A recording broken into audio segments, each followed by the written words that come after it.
Hello everyone, and welcome to today's episode of the Cellar TV. So what we're trying today is an amazing white wine, and it's from a producer which is fairly new to New Zealand and fairly new to us here at the Cellar store, but it's absolutely fantastic. So here's a little close-up for you. The producer is Pierre Yves Colin Morey, and he is considered one of Burgundy's absolute top producers, and for very good reason. Now this is their Saint-Aubin. So Saint-Aubin is a smaller region and it is from the south of Burgundy, so it's not actually part of the Côte d'Aubin, where you'll find other regions such as Meursault and Montrachet and all the rest. So Saint-Aubin is a little bit further south, and the particular sort of vineyard parcel where they're getting the grapes for this particular wine is from La Pucelle, and it is from the 2014 vintage.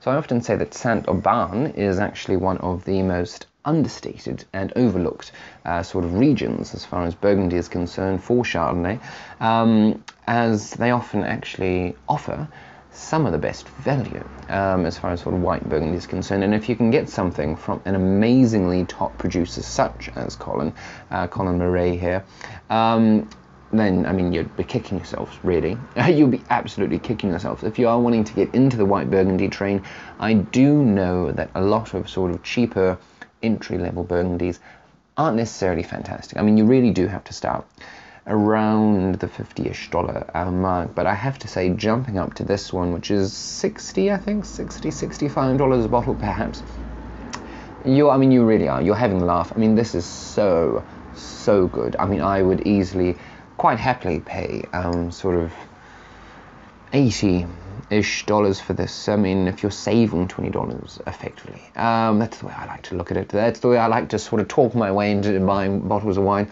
because it really is. It's such good value. Anyway, so on the nose, let's give this a little sniff. I know that this isn't necessarily Burgundian glass, but I'm afraid that they're all in the wash at the moment, so we're going to have to make do. Well, I'm going to have to make do. So I mean, it's citrusy on the nose. You've got this beautiful sort of lemon pith and those sort of, yeah, a little bit of that lemon pith, a little bit of grapefruit pith on the nose.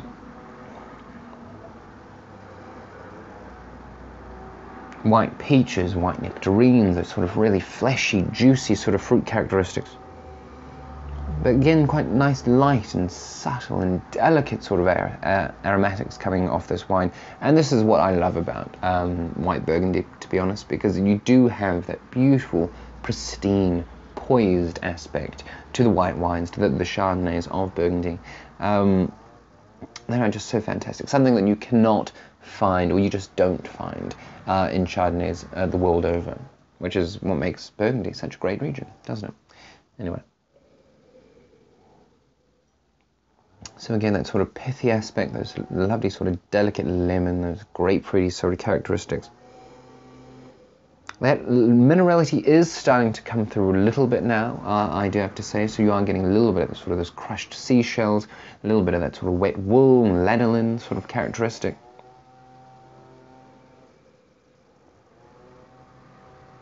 And very little oak as well, I like to sort of say. So there's just a touch of nuttiness there, which is adding in some complexity, but for me this is still white fruit based, white sort of floral based, a little bit of those sort of light citrusy sort of flavours as the base of it all, you know. Now let's give it a little taste.